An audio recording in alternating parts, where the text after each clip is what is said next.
చేసుకుంటాం మీకెందుకు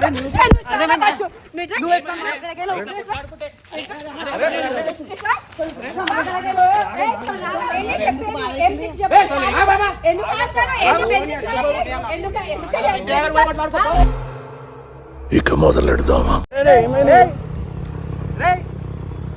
పాపు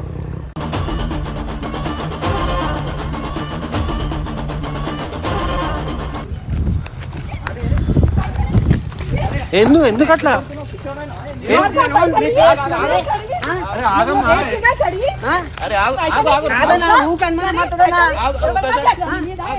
మాట్లాడదాం.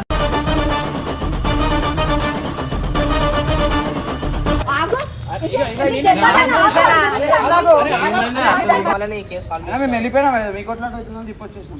మళ్ళీ చేద్దామంటే స్టార్ట్ చేద్దాం. మరి స్టార్ట్ చేద్దాం. రివెంజ్ చేసే పద్ధతి ఉంటుంది. చిన్నపిల్లలు తీసుకొని ఆడు ఏడుస్తుండు తెలుసా? ఆడు ఏడుచేందా మమ్మల్ని ఏడిపిస్తే అరే మీరు ఏమైనా ఉంటే నా మీద పూర్వం మీద అయిందిరా. నొప్పి అవుతుందా లేదా? లాస్ట్ నువ్వు నొప్పి చిన్నపిల్లలు వస్తువులు తీసుకొని మేము చిన్నపిల్లలు ఏదైనా తీసుకోవాలి. అమ్మా మీరు వెళ్ళిపోయి మీరు ఇగో మీరు మళ్ళీ ఇట్లా చేసుకోకండి. ఇప్పుడే చెప్తున్నా.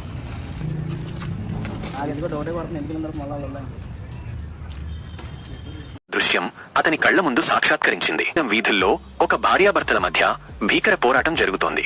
భార్య తన భర్తపై పిడుగులా విరుచుకుపడుతోంది. ఆమె చేతుల్లో ఆగ్రహ జ్వాలలు కనిపిస్తున్నాయి. ఇమ్రాన్ మరియు అతని బృందం వారిని విడదీయడానికి దూసుకు వెళ్లారు. కానీ వారి మధ్య అల్లుకున్న ఆగ్రహం ఒక పెను తుఫానులా ఉంది. ఎవరి మాట వినే స్థితిలో లేరు. ఎట్టకేలకు వారిని శాంతింపజేయగలిగారు.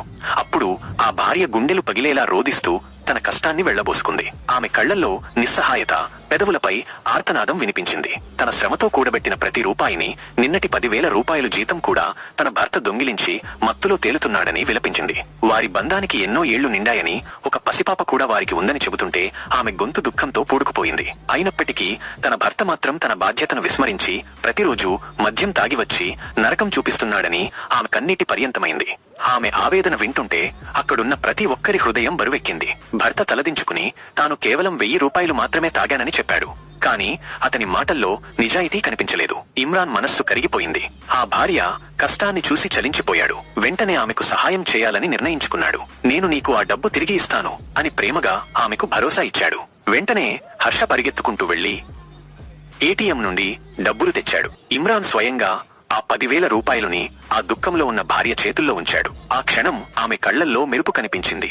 అది కృతజ్ఞతతో కూడిన వెలుగు. తరువాత ఇమ్రాన్ వారిద్దరిని దగ్గరకు పిలిచి ప్రేమగా మాట్లాడాడు. వారి బంధం యొక్క పవిత్రతను గుర్తు చేశాడు. ఒకరినొకరు అర్థం చేసుకోవాలని, కష్టసుఖాల్లో తోడుండాలని హృదయానికి హత్తుకునేలా చెప్పాడు. వారి పాప భవిష్యత్తు కోసమైనా కలహాలు మాని ప్రేమగా జీవించాలని కోరాడు. ఇమ్రాన్ మాటల్లోని నిజాయితీ, ప్రేమ వారి హృదయాలను తాకింది. వారిద్దరి మధ్య ఉన్న మంచు కరగడం మొదలైంది. ఒకరినొకరు చూసుకున్నారు.